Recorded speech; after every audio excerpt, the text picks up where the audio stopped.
Good morning, everyone. Today is 11 April, the year 2003. I'm Dr. Dave Thompson, a volunteer at the Palm Springs Air Museum here in California. Part of our mission is to record and preserve the history of World War II.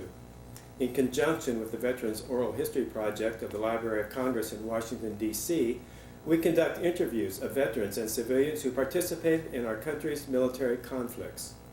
Today, I'm here at the museum with fellow volunteer Brooke Anderson. Today we have the honor and privilege of interviewing Sergeant Bob Fagelson and Captain Jeff Arnett. These gentlemen were both in the CBI, the China, Burma, India Theater during World War II. So we're going to talk to them about that and a lot of other things. Nice to have you guys here. Thank you for being here. Now, I would like for each of you, and Bob, maybe you can go first, spell your name for us and tell us when and where you were born. It's Fagelson, F-A-G-E-L-S-O-N. I was born in Alexandria, Virginia. I spent a good deal of my life there. And What year were you born there? I was born 16 of May, 1920. 1920. And Jeff? Spell my name, Please. A-R-N-E-T-T. I was born in Los Angeles in 1925 and spent really all my life living here in Southern California. Okay. And what was the date in 1925 you were born? February 16th. February 16. Okay. Sounds like both of you guys grew up during the Depression, so I want each of you to tell me a little bit about that, what that was like for you. Well, in my case, I was fortunate. My father was a very skillful man in using his talents and rising up through his business, and we did not, as a family, find ourselves affected by the Depression. I went to public school, and I do remember many of those around me obviously had more dire straits than we did. And my parents always reminded me of how fortunate I was that I wasn't part of that. What kind of work did your dad do? He was in the retail business and eventually became president of the Bullocks Magnin store chains out here in California. Oh. I have a next door neighbor who was with Bullocks for years and years and years. There's a lot of alums around. Yeah, but they are. So what part of LA did you live in then? Pasadena. I'm still in Pasadena right now. Close to the Rose Bowl? I'm within a mile of the Rose Bowl today. We just moved from San Marino after 32 years there. And when you were a kid, were you pretty close to the Rose Bowl too? No, I just moved away from the street that I lived on in 3 houses. I lived in 3 houses on the same street in San Marino over a period of 60 years. And just got away from that street. LA was a lot different, obviously, then than it is now.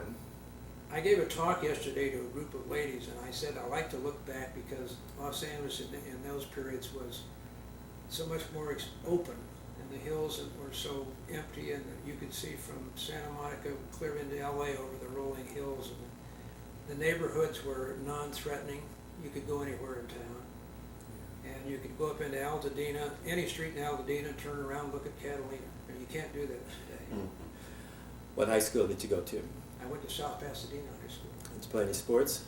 I ran in track and had good success at it. I ran in track. Bob, and what was it like for you growing up? I didn't even realize it. My dad was a cattle broker. We had 1,500 acres, and I spent all my summers on the not a ranch, but on the farm, and we grew vegetables and that we used. My mother was awful fruit. She wasn't cheap. She was awful frugal girl, but if she would say, well, gee, this month I had to borrow money to live on. And what she meant, she took it out of savings and put it back with interest. I mean, so, but that was it. In high school, I was in junior ROTC. When I got out of high school, I went to Virginia Polytechnic Institute because they said the military would be good for the kid. And That's now called Virginia Tech? Virginia Tech. That's VPI then, right? Yeah, and but they say I was in military there. I'd planned to stay in the service, but I took sick in the CBI on the way home and wound up in a hospital at Fort Lawton. By the time moved me into the East Coast, they said, well, since you're returning you to duty, I said, fine, where am I going? He said, you're going home, you're getting a medical discharge, so. Okay. So you had plenty to eat and everything growing up as a kid, living on a farm, I suppose, didn't you? Yeah. Did you have brothers and sisters? I have one brother. And where in Louisiana was that you grew up? No, Alexandria, Virginia. Oh, Virginia. I'm sorry, Alexandria. Yeah. Okay. So, And you went to school in Blacksburg. Blacksburg. Right. My wife is from her family's from a little town called Czech near Roanoke up in the hills. Where? It was called, you would know, Czech and Floyd, but Roanoke was the Yeah. biggest city. No, that's what have I done? My wife came from Lynchburg. Okay. Yeah, so I've been down in that area a lot. Yeah. So what year did you graduate from high school then? 38, I think. Did you play any sports in school? I was manager of the basketball team. I'm not athletically inclined. Okay. Did you take ROTC in high school also? Okay. And then you went to VPI. VPI. And at that time it was kind of a military school? At that time, there was some 3,100 students, 2,800 were in the cadet corps. I see. If you passed the physical when you went in, you were automatically in the cadet corps. You didn't have any choice. Yeah. So, Jeff, what year did you graduate from high school? 1943. 43. We're celebrating our 60th anniversary at a party tomorrow night. Oh, you are. We're anxious to see, my wife and I were in the same class, and we're anxious to see who shows up. Right. Do you remember what you were doing on December 7th, 1941? Sure, I was attending a prep school in Claremont, California, and on that Sunday I was looking out the window at the chapel, and one of the other kids burst into my room and said, they just bombed Pearl Harbor. I can still see myself looking out that window at that. So you were, how old were you, I 15, was, 16, something? 15. So did that make much of an impression on you, or were you too young? It did on us there because the school immediately went into blackout mode, and the Catalina Island School for Boys obviously had to depart Catalina and moved in with us within 2 weeks. And it made, so that period has quite an impression on me. I'm going to pause here for just a second. So the older kids in the school, did some of them just join the service right away, or what? A couple of the seniors did, and interestingly enough, a couple of boys burst into fantasy, I remember, giving us fantastic stories about how when they lived in Paris with their parents, they somehow got to be the youngest guys in the French Air Force. It was kind of nonsense, you know, all proven false. But the Sharp Memorial Hospital in San Diego is named after a boy that was in, not my class, but the class just ahead of me, who was killed on Guadalcanal. He volunteered, many of the boys did at the time, volunteered at a very early age, 16 or 17 if they could sneak in when they were 16, to the Marines. And I think they got a lot more than they really imagined. This boy was lost very early in the war. But I think most of the kids in the school seem to go through the period and get home again. Bob, do you remember what you were doing on December 7th? vividly. I had gone up, we had finished noon mess, and I'd gone up to what we called the skirt barn, which was the girls' dormitory, to pick up the Skirt barn. We were walking around the drill field, and this freshman comes running up, and he stops and he salutes, and he says, "Sir," he says, "Pearl Harbor's been bombed and we're at war." I said, "What'd you say, mister?" He said, "Pearl Harbor's been bombed and we're at war." I said, "You've been listening to another Orson Welles program?" He said, "No, sir." And he saluted again and took off. It didn't make any impression on me. We walked up about a block to one of the academic buildings, and a friend of ours came running out. We called him Teddy Bear. And I said, "Teddy Bear, what's the rush?" He said, "I just came from the colonel." I said, "Yeah, what'd you do?" He said, "Nothing. The colonel wanted to know if I'd changed my commission from anti-aircraft to Air Corps administrator for 1 year because the Air Corps needed administrative officers. I said, so? He said, well, after I'd signed the papers, he told me we're at war and I'm in the damn Air Corps. But after the war, I happened to be walking down the street in Washington, D.C., and I see this guy in front of me. And he looked for me. I said, Teddy Bear? And he turned around. He said he had gone on one bombing run so that he could tell his grandchildren that he had been on a bombing run. And you never guess the one he chose. Pulaski. Oh. Did he get back? He was one of the planes that got back. He said he got down on the ground and kissed it. He said they'll never get me another one of those things. So when did you go into the service then? Well, I actually enlisted June the 1st. I went on active duty April of 43. But I enlisted on June the 1st of 42, but wasn't called till April of 43. Okay. And, And you enlisted in the Air Corps? well, I was flying in CPT, civilian pilot training at college.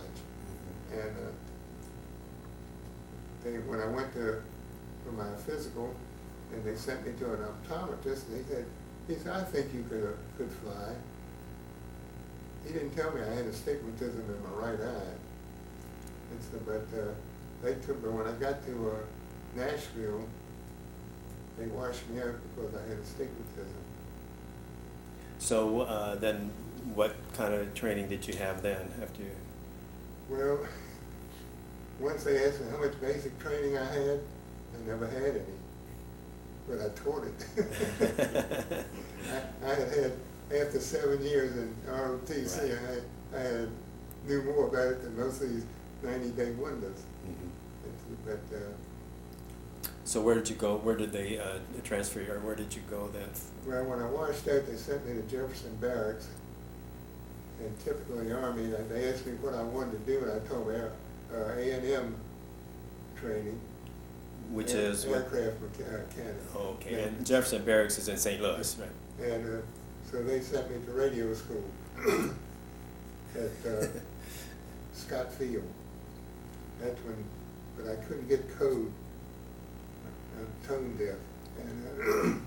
And they washed me out and sent me to Truax for radio mechanic. And from there, it was about a 12-week course. In about the 10th or 11th week, if you had an 80 or better grade average, they sent you to either radar or fighter control. Well, everybody knew what radar was, but nobody knew what fighter control was or where it was. But the Army had taken over a Indian reservation in the middle of Wisconsin at Toma, and that's what they used. And it was radio, but it was this classified that you went through as a class, and you didn't. When you went in class, you couldn't take any notes. If you took notes, you had to leave them there. If you wanted to go to the head, an MP took you to the head and brought you back. It was so secretive. And they said, well, if you went into town on the weekend, they say, if anybody asks you what you're doing out there, tell them the truth. You're studying radio. And let it go at that. They were all happy then. Jeff, let me ask you, okay, you stayed in high school until you graduated, and then how soon did you go into the service? Well, I had to make my choice on the last day of my 17th year. In other words, the day before my 18th birthday, I went down to the Pacific Electric Station in Los Angeles, and I enlisted, signed up for the Air Cadet program. And they called me in a manner that I graduated on, forget the actual date in June. I had stayed up all night, as you usually do on graduation night, and my present wife was my date. And we went to Union Pacific Station at 2 o'clock the next afternoon, and lined up with quite a few other guys on our way to Kearns, Utah, and the sergeant assured all of our parents he was going to take good care of us. Which brought a lot of laughs from all the family. And we went through basic infantry training for some time and then got into the CTD programs, the college training detachments. Being just high school graduates, they wanted to bring us up to date, and they did so on physics and mathematics and geography and that sort of thing. Had you always had an interest in flying? Quite. I was telling somebody the other night that I used to dig holes in the backyard that were like cockpits of open cockpit airplanes. And I had tin can lids in there, so I could, hell, I had more flying hours by the time I was 12 than most people did. And I followed the exploits of Roscoe Turner and Jimmy Doolittle and had the great experience in my later life of knowing Jimmy Doolittle very well and going to luncheons with him. I actually had him fly in your position, sitting as my co-pilot one day. Wow. Flight. So yes, I really was fixated on aviation. We happened to live in Pasadena on the route that the airliners used to go to Grand Central, which then was the Western Terminal for all airlines. And they come in the worst looking weather and right down on your house. And I never failed to look up. I still look up. I can't help myself. So you went to Utah for your first... That was basic training. Went to Santa Ana for pre-flight, where they separated you. If you got through it all, you went to pilot or navigator or bombardier. And then I went to Oxnard, California, right near Ventura for a primary. And I went to Lemoore, California, which is now a naval base for basic. And we switched in the middle of basic to twin engine, getting accelerated by that time. And I was to go to La Junta, Colorado, and fly B-25s in advanced. And the night we were to leave, they lined us up for the train, and they said, "Gentlemen, there are 10 too many of you going to La Junta, so will the following please step out?" So all the Andersons and the Arnett's and the Ameses and people like that I knew for years later on, we went to a advanced school in New Mexico and found ourselves standing on the platform when we arrived. We looked up at the new aircraft we were going to be faced with, and it was just what we had been flying in basic. So the thing was over. All we had to do was learn instruments. We all jumped around, hugged each other. Whoa. What were some of the trainers that you flew? Oh, we flew the BT, the Bell T vibrator, the Stearman. I own a Stearman today. I flew it this morning. I flew it this morning down here at Bermuda Downs. And the AT, the Bobcat, the Cessna Bobcat, was a funny looking twin engine thing. And I went from that into a troop carrier. I was determined to be an airline pilot. And I knew you got a lot more time flying around in a slow airplane than you did flying around in a fighter. And I don't think I'm of nature to be a fighter pilot anyway. So I got what I wanted and got all the way through and was sent to India as a result to fly transports. To fly C-47s? C-47s and C-46 later, yeah. Okay, tell me the difference between a C-47 and a C-46, and which did you like? The 47 is very easy to fly. It's a sweetheart. It would fly itself. And anybody can fly that thing. It has a little, when you first learn it, it has a little bounce problem, which is kind of funny to watch when people get into it, but it's a very comfortable plane to fly. The C-46 is much larger. It's the largest twin-engine land plane they have built so far. And to me, it was like flying around this room. And I never really felt a part of the C-46. Not everybody shared that thought with me, but I flew it for probably 700 hours, so I got away with it. But I preferred the DC-3 or the C-47. And so you got to, where in India did you first go? Flew out of Dinjan in Upper Assam, India. Okay, so how did you get there? What's the route? I took my own plane. Now there's a book called Flight to Everywhere, which details the flights across the North Atlantic and the South Atlantic to supply India, which covers that route very nicely. And I went down through Puerto Rico to British Guiana to Belém, Brazil, to Natal, Brazil. I left Natal at 11 o'clock at night for Ascension Island, having just celebrated my 20th birthday. To give you an idea how young we were. With a navigator, a professional navigator on board. We went from Ascension to the Gold Coast, up through Maiduguri, Nigeria, and across to El Fasher in the Sudan, and then to Aden, or Karachi first, and then Aden and Rasera Island at the entrance to the Persian Gulf, and then Karachi, and then across to Bamo, Burma, right below where you were. Mumbai. Bamo. Oh, Burma.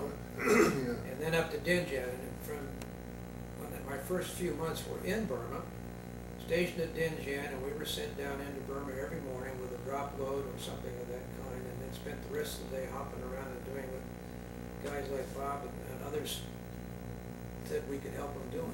Now, okay, so what was the date you got over there then? I got over there, I'd say about the 12th of March. 44? 45. 45. It was supposed to take, I think, 14 days to get there, and I took 3.5 weeks because partway over I realized they weren't expecting me anywhere. They would gas the plane up, but they weren't in any hurry to see me. And what outfit were you in there? I ended up in the 11th Combat Cardinal. Okay, Bob, tell me how you got overseas. How did that, where did you end up? When I graduated from CNS school, Control Net System, I got a 10-day delay en route to report to Goldsboro, North Carolina for departure. I went from there to, they closed it down, they sent me to Greensboro, North Carolina, and then they sent us out, and we went to Patrick Henry, Camp Patrick Henry. We took a ship out of there and went down coast here, through the Caribbean, through the Panama Canal, southwest to the Cook Straits between North and South Island, New Zealand, north and Tasmania, the Tasmanian Sea, and docked at Fremantle. And we stayed there 2 days. And then from Fremantle, they gave us I think it was the British cruiser was going to escort us up to Bombay. And we were out there one day, and the skipper told him, said, look, you're too slow for us, we're going on our own. Well, we took off, and the next day that cruiser was sunk. Oh, wow. So we landed in Bombay, and we were there about, one interesting thing. They called me in the orderly room one day and called this number. I said, what is it? They said, I don't know, it's a number in Bombay. I said, I don't know anybody in Bombay. But I called, it was the Red Cross telling me my oldest daughter, child, was born the day I walked down a gangplank in Bombay. Oh. So, That's neat. but when we were shipped east, it took 4 days and 3 nights to go maybe 1,500 miles. I mean, and that was the Calcutta Express. So when they gave us our orders with a British transportation officer, he said, here's your orders. This is your compartment. There's 7 of us. He said, when you pull into a station, lock the doors and windows, don't let anybody in. If anybody asks you how many in here, tell me 27. And I don't know where they would have put the others if they had put them in there. And I looked at, they said, where are we going? I looked at it, it said Horror Station. I didn't know where Horror Station was, but I knew this was the Calcutta Express. I said, I'm going to Calcutta. If I'm going too far, they'll send me back. But Hara is the suburb of Calcutta, that's where it is.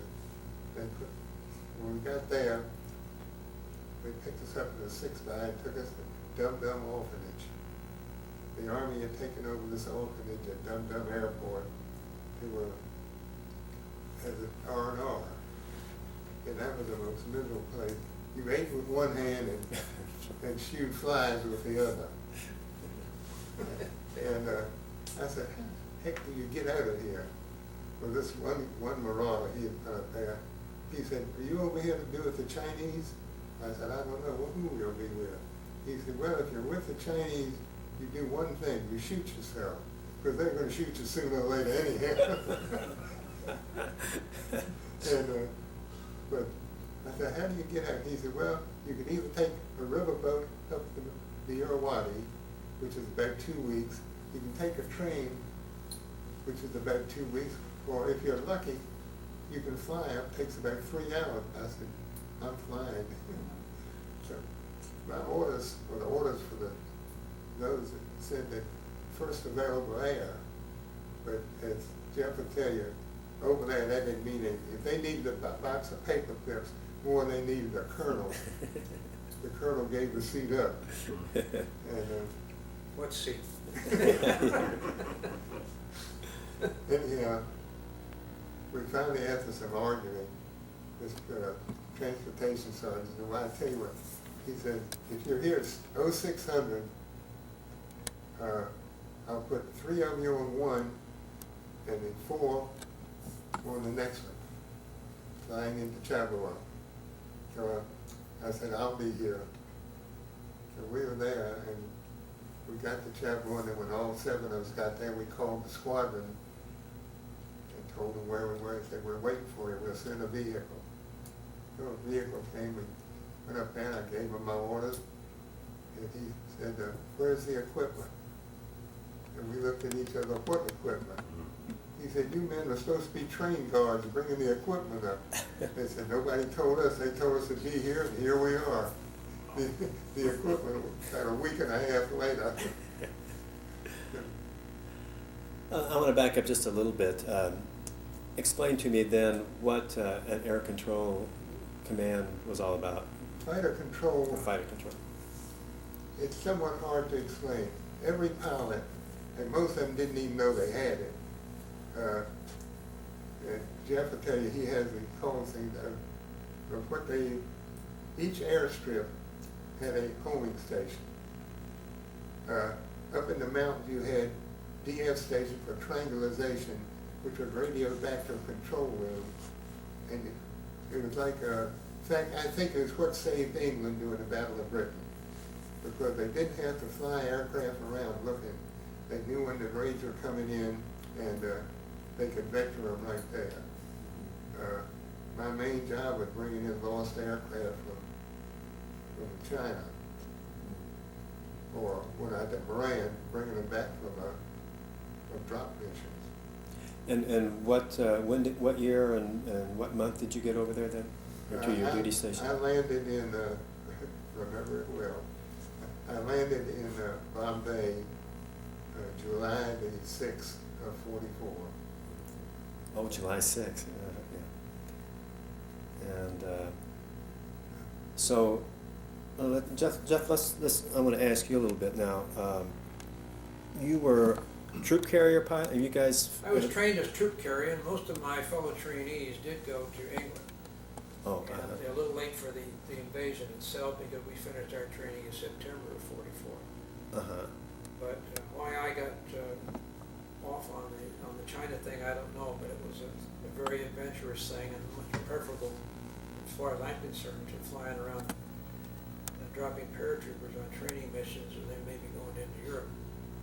But for somebody who wanted to be a pilot and wanted to be tested, the flying in the jungles of Burma and on very temporary setups, maybe a rice paddy dried 3 days ago, or a road scraped out a little bit across the field, or the river's down low so you can land on that sandbar out there, that you couldn't, I flew 250 hours in the right seat with experienced guys before I went over on the left seat, and it was a real show as far as getting trained. And I use it today, or did, flying to Baja California for many years on those funny little strips down there.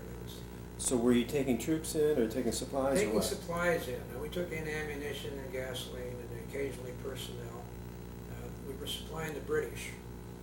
We Okay, were now by pushing- this time Wingate had probably been Yeah, they were killed. gone. He They was were gone. Windbreaker died. Yeah. Yeah, he'd been killed, and they were pushing. The Japanese were backing up very fast. They were south of Mission on down Lake Baja.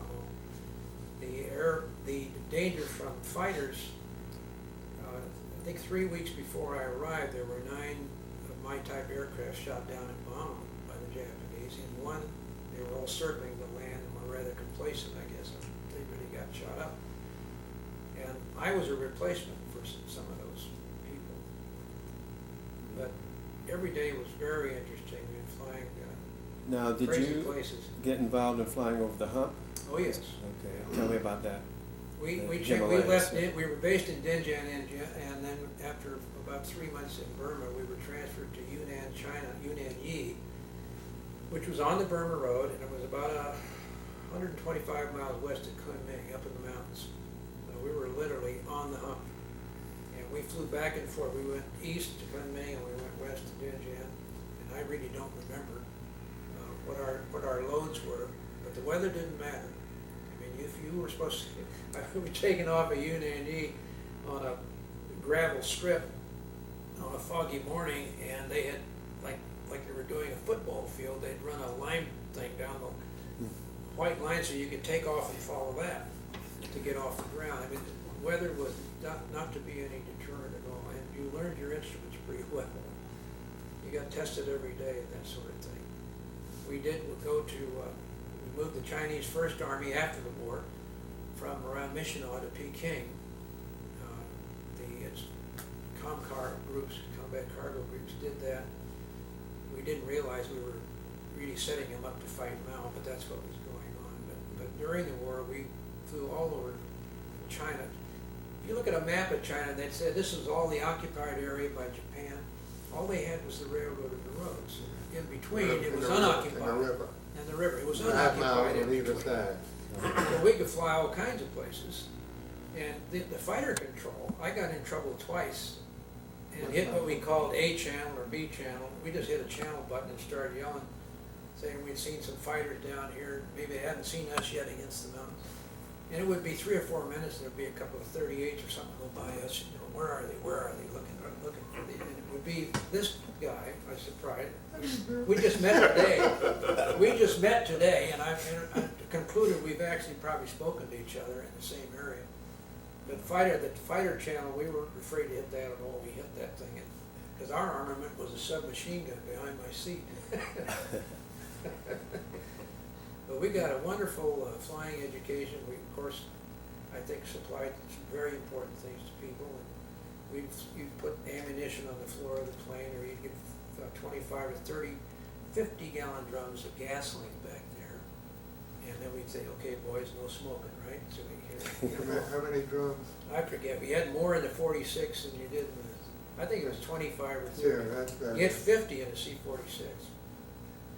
Bob, at the base, I mean, where you were stationed, was that a fighter base? Well, the first one at Moran, they had a squadron of the 490th medium bombers, 25s. They had a group of P-47s and a couple of combat cargo squadrons. Of course, at the Mitchenau, it was a bigger strip, and you had everything there. P-51s and They other stuff. had, where you had the 40th Tactical Reconnaissance Squadron, we had a couple of combat cargo or troop carrier there. You had a ATC flying in and out of there. That's the Army of Terrified Civilians. That's right. Always taking credit. Oh, you take it. Always taking credit. Allergic to combat. Yeah, all kinds of things. They were actually airline people and extremely talented, but unfortunately they were under severe control, and we were not. That's funny. They led the charge over there, actually, 42 and 42. We call them the Army of Terrified Civilians. What do you have there, Jeff? Well, I was just looking up. He spoke about Moran being at Moran, and I told him today what his frequency were. Oh. We're at Moran. And you asked me about another. Oh, he said to me he was at North Missionau, and he says that's Yoke Oval. I didn't remember that. But I looked it up in this little handwritten thing I carried or had for all these years. And Missionau North, where he was Yoke Oval. That was the That's call something, sign. yeah. Oh, man. And What is that book, Jeff? And that was a little handbook that I wrote down That's his to log get book. myself around Burma. Okay. It was just, you didn't get anything official. Mhm. You learned it from the other, you sat in the right seat and learned it from this guy. He was B channel. I remember I mentioned channel. You push a channel button like you do today, like a telephone. That was new then.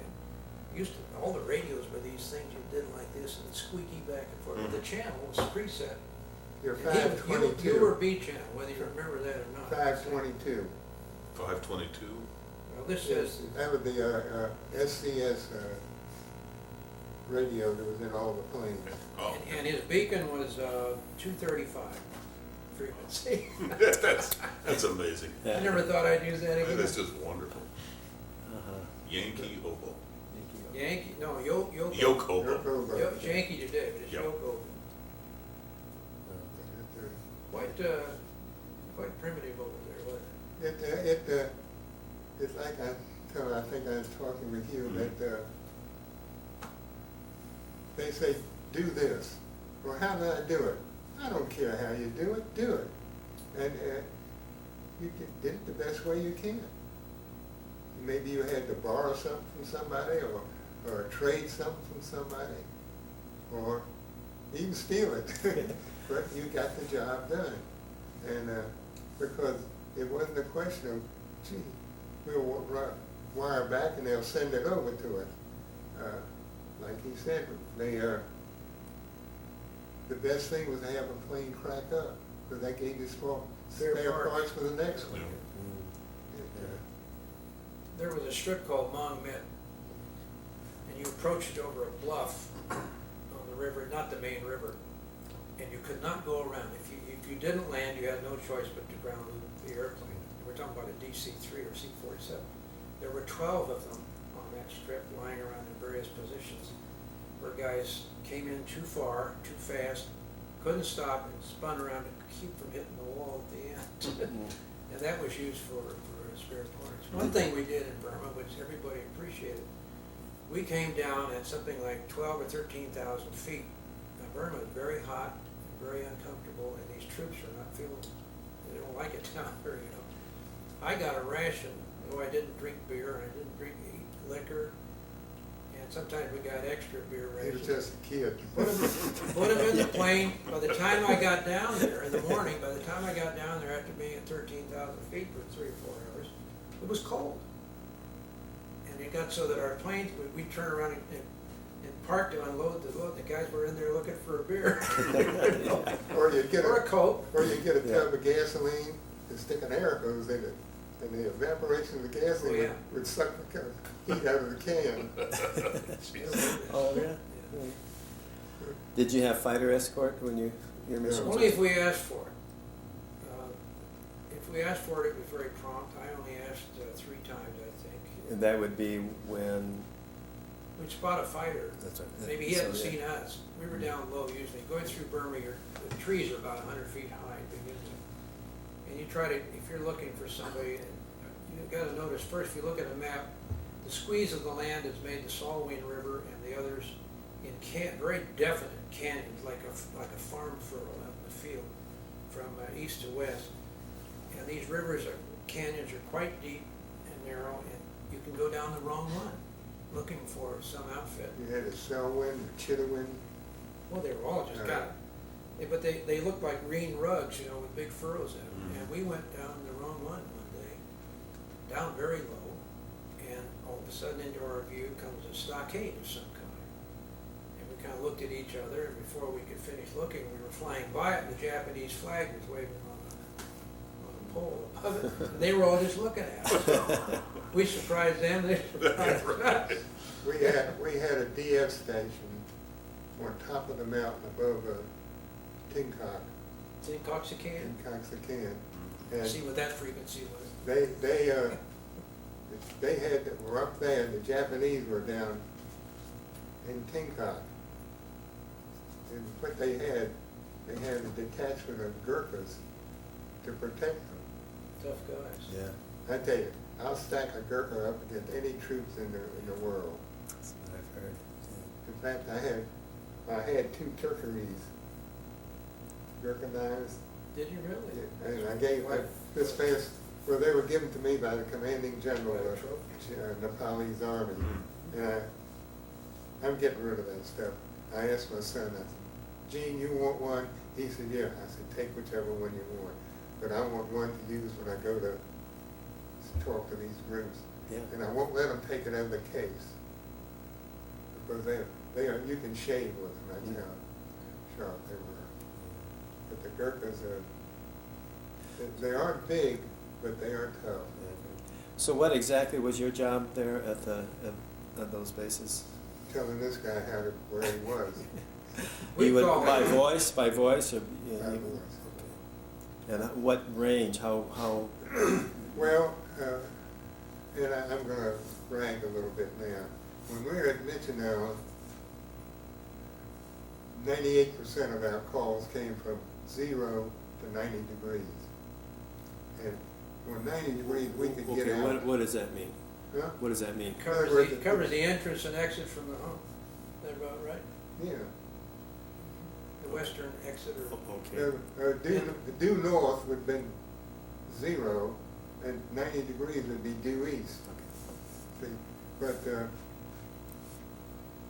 but we got so good. We know that with mountains we can only hear so far. If their voice had begun to fade, then we knew exactly, and we could come within 10 miles how far out they were. In fact, we got so good once that towards the end of the war, so everybody would have something to do, the radar, the control room would get the radar, and then they'd call us to verify what the radar said. But, And normally the pilots would be lost because of weather or something like that? weather. Were you there during, don't they have monsoon seasons in those No. areas? What was What's that? that? That's raindrops the size of your thumb. That you can't Then see you across get- the distance like this room. Doc, you can get from 200 to 300 inches a year in 6 months. And the other 6 months, you don't see drop one. I used a homer once, which he was, because I fell asleep. I was flying at 2:30 in the morning from Luliang, China, down towards Nanning, China, which gets you pretty close to Indochina. And I thought my co-pilot was awake. I slid down in my seat like that, and I had the plane on autopilot, and I was looking at the ADF. And I suddenly woke up, and he was asleep. I woke up, looked at the ADF. Okay, and what's changed. what's an ADF? Well, it's pointing to a radio that you've set. You want to cross a certain point down there, and the needle was pointing there. So I dozed off again. I woke up 5 minutes later. We should have been past that, and it was still. So I did a 360 turn, and the needle stayed right where it was, all the way around. Means it wasn't working one bit. The sun was coming up, and I looked down, and I saw a thing that I knew to be a Japanese air base. And that's when I hit a channel and called fighter control and told them where I thought I was, and I was going to Nanning. They gave me a heading right away, and we had a couple of P-38s show up in about 8 minutes or so, looking for the bad guys who never moved. They didn't move. They didn't move a muscle. They didn't think it was healthy. They didn't move a muscle down there. But I remember calling you guys then. Maybe it was you. But what a story. Plane took off from Chongqing at midnight. Now, about 4.5 hours, he was approaching Chabot, Dinjan, Yeah. Moenbury, Mucklebury, Wwii, one of those bases. And he didn't find anything that looked familiar. So finally he saw a hole in the clouds. He said, well, I'll drop down and see what I can find. He dropped down, and he was over a big lake. Tally. Rip Tolly. Yeah, he had been flying all night long and hadn't going Hadn't made any anywhere. progress, had he? His headwind was equal So to strong, he his hadn't gone anywhere. I think that story's in the Pilot's volume, yeah. That's got some great stories. So both you guys go around to talk to groups about your experiences? I do. or- I've got a setup. I have off that book, Flight to Everywhere, I have a talk that I call, what is it? You Gotta Be Kidding. With my co-pilot, Victor Cole from North Carolina, Sanford, North Carolina. Anytime something happened, he said, "You gotta be kidding." So, that was everywhere. I've got this 40-minute talk that I give to breakfast groups and so on. It's a got some slides together. It's fun to share it with them. We, I think they really appreciate it. we had a bunch of humpers over the house one night, just sitting there shooting back and forth, and this one hadn't said a word. And he's dead now. I said, George, why aren't you talking? He said, I don't talk about it. I said, well, you've got to talk about it, because the big thing, if you don't talk about it, it bottles up in you. And the bad stuff gets more festering. And on top of that, if you don't talk about it, nobody will ever know. He said, yeah, but they wouldn't believe you anyhow. No, I'm sure. And this is something, there was a rumor that went around when we were over there that if you screw up one more time, fella, you'll find yourself in the CBI. And, Yeah, that was. you know, you take it with a grain of salt when you're over there. Like going But to I the have a Eastern friend who was Front. in the 8th Air Force. He said that was the truth. You have engine trouble one more on a raid to Berlin, you'll find yourself in the CBI. I had two unique experiences over there. Our squadron was selected for several special missions, and my commanding officer, Frank Haney, Major Haney, would often he'd take me off whatever I was doing, and I'd go with him as his co-pilot. And one was the opening of Shanghai.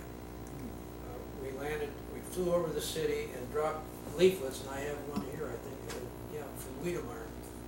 Leaflets addressed to detainees or internees. And we flew over the city of Shanghai, and then we landed at the old base.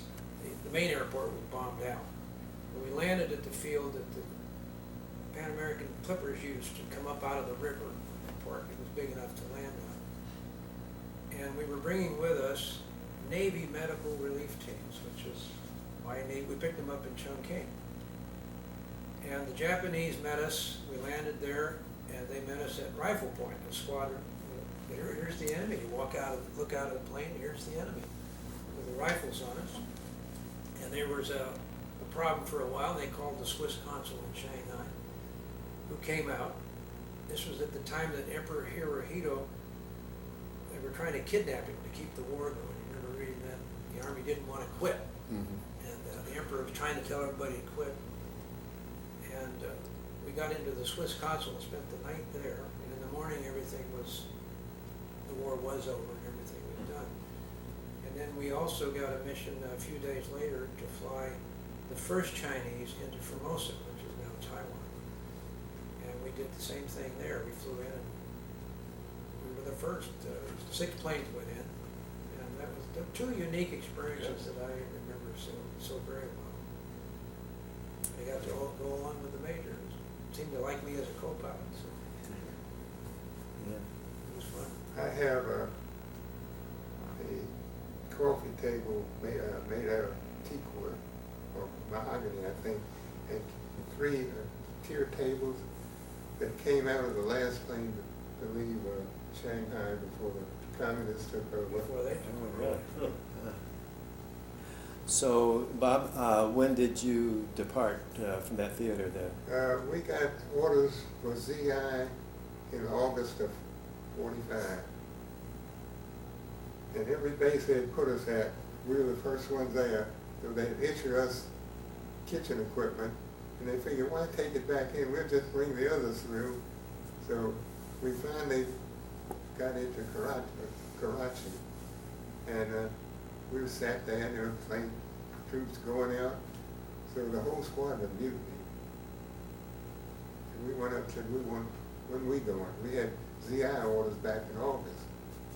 So, my being having points, married with a child, had some weight theoretically. And they went up there and would talk to this colonel. And I said, Colonel, I says, what are you doing with this report? He says, well, I'll go back to Delhi and give it to the general. I said, then hell, send the general down here. We don't need you. I always was even in military school, I walked more tours. In fact, I chewed out a colonel once, and what I got for it was a commendation. Tell me about that. Well, this plane called in for a bearing, and I gave it to him. And the procedure was, See, we use Hancock antennas, and they were funnel shaped, so that you had every 3 or 4 minutes you'd give him a corrective bearing to bring him down that funnel. And I asked him 2 or 3 minutes, I said, do you request another QDM? He said, say again. I said, do you request another Queen Dog mic? He said, I don't understand, explain. I said, ask your radio operator. He said, suppose I don't have a radio operator. I said, well, you should have gotten your Q signals before you left the ground. He said, I neglected to do so, explain. I said, I don't explain nothing, over and out. And about a week later, there was a knock on the unit door, and I opened it. I happened to be on duty again, and I happened to open it, and there was a major standing there. He said, may I come in? Well, I could have said no, but I'll come out. But we had classified equipment. And but I said, yeah, Major, come on in. And you were a sergeant at the time? And finally he came in, he looked around and he said, who was on duty and whatever the date was? And I had written it in my logbook, so, and I said, I was, why? He said, you were upon a plane coming in and you refused to give a or a Q signal? I said, well, I said, yes. I said, he said, that was Colonel so-and-so. He was the commanding officer of the fighter group there. I said, well, I figured if that had hit the fire. And I said, if you'll convey my apologies to the colonel, I said, I wasn't about to give Q signals in clear text over the air. He said, no, Sergeant, I said, don't make sense. He said, Colonel appreciated that. And he said, yeah. And then, about a month later, we get a commendation from the commanding general of Northern Air Command in Burma, that not from our squadron, but from that colonel, that he had written us up for a commendation. Yeah, it is. Jeff, how long did you stay over there? You say you stayed there a bit after? I stayed till December the 2nd, and I came home on a Navy carrier, the Kadashan Bay. Took 16 days and got into Los Angeles on December 23rd. I had a rather... What was the name of that carrier? Got in on Kadashan Bay. I came in on December 23, 1945. I had a rather charmed life in the service in the sense that I came home, I got home for every Christmas and New Year's. Without trying, I just ended up at home. I left for overseas. I went to the Rose Bowl game January 1st, 1945. I got on a plane and went to Fort Wayne, Indiana. I picked up a new plane and took it overseas. And I docked in Los Angeles, having gone around the world. I'd never gone back the other way, so I went running around the world. We docked on December 23rd. And I called up my dad in Pasadena. He drove down and picked me up. Now, that was a pretty tough life. But never, and all the people with me were from Kansas or Massachusetts or somewhere, so it wasn't happening to them. Yeah. He got over there after I did, and he was home 6 Well, months before we later. Might have been earlier yet, Bob. We could go home when we got 800 hours overseas. And we were flying 150 hours a month or more. Once we had 150 hours on the 10th of the month. Now that's pretty banging it in there. But everybody tried to jam these hours in so you could go home. I want to tell a little story. There was a ready board up the orderly room. Yeah. This pilot, he ran down, he got it, then he comes over here, he turns his, forget me, he says, what shape is she in? She said, not too bad a shape. Says, it's hard to synchronize the props, that one of them has a nick out in it. He said, and watch it when you let your wheels down, make sure they lock down. Said sometimes they and he said, and they, you know, they were flying planes that CAA wouldn't have let you taxi it out to the hangar. Yeah. And I was flying with the pilot. I was standing between the pilot and co-pilot. He said, give me some wobble. And I reached down and grabbed the first handle I got. Flap handle. The wheels. Oh, the wheel.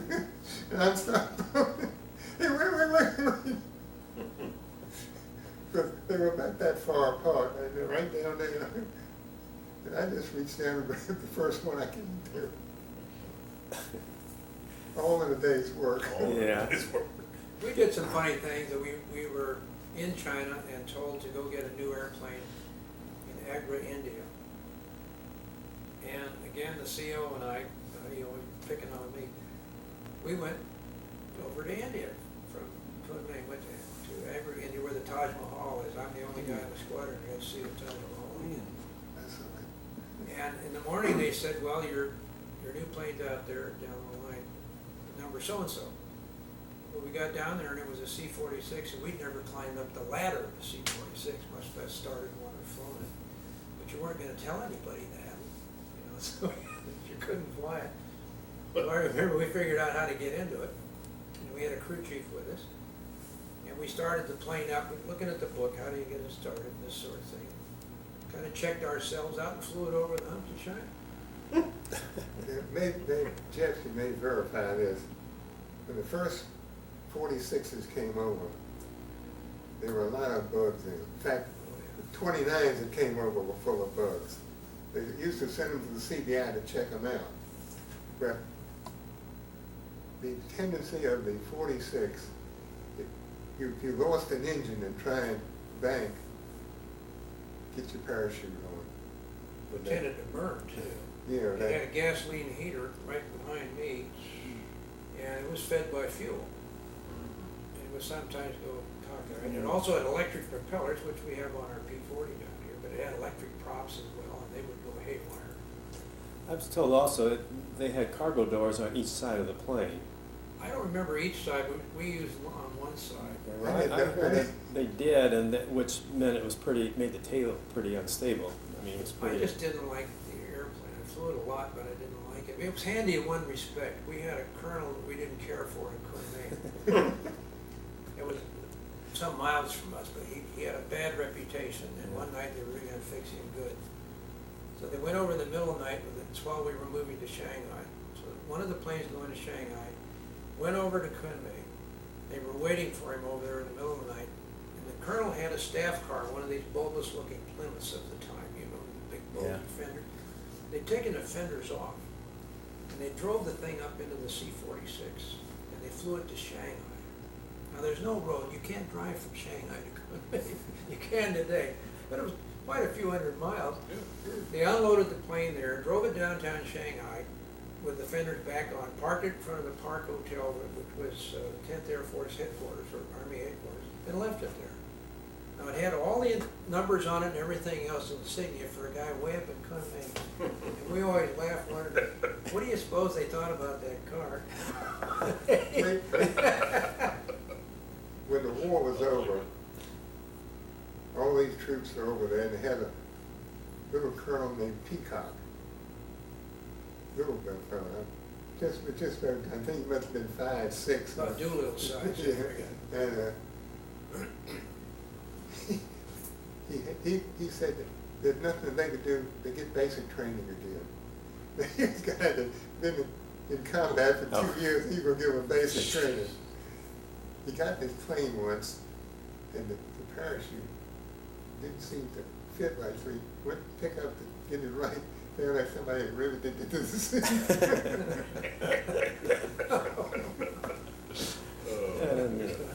We got a couple minutes to go here on our tape. Tell me a little bit, what are you guys doing now?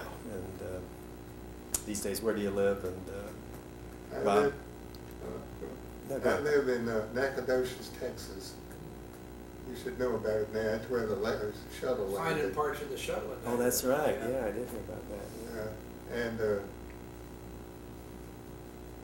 my big deal is going around talking to schools and service clubs back to CBI. That's great. Back in '85, I find when they get over 20, they're more receptive. Yeah. We've been More going, that, I don't know. it depends. Some are, yeah. my daughter, Tia, is a bilingual teacher. and she had me come to her class,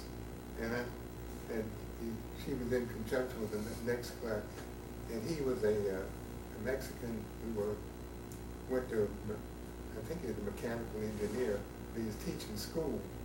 And I'm talking to these kids, and they just sitting there. And I said, Carlos, you know what they understand? He said, I don't know. And I'm talking about St. Elmo's fire. You gotta see it to believe it. Yeah, and he looked at, he said, he didn't know what it was. You know what St. Elmo's fire is? No, not exactly. Just You up see it on the sky, airliners, if you look on the out, see a wings. little Oh, yeah, right. ripply blue Mhm. thing Yep. out there. Mhm. I remember one guy, the co-pilot said, "Will you quit tricking my ear?" The co-pilot said, "What do you mean then?" It was jumping from the top of the cockpit down on his ear. And Jeff, you live here part-time and part-time in? I have a home here at PGA West, and I'm out here most Thursdays to Mondays. I'm in the tail end of a financial career, and I spend a couple mornings a week in town. Trying And to you're hold clients up out of the water.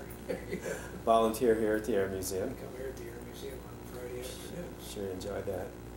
In the Army hangar, are you? Or I'm in the Army hangar. Sure been nice to have you guys here. Thank Dave, you. could I get one quick Yes, question go then ahead. while we have some tape left? Yeah. Could you explain to us about the blood chit? We started Well, talking I don't about know that why it's before called a the blood tape chit, went I've on. forgotten. Yeah. I have read. Yeah. This is made of buffalo hide, and there's one I bought in India. It's the real McCoy, and as I said, wore it on the inside of my jacket rather than the outside.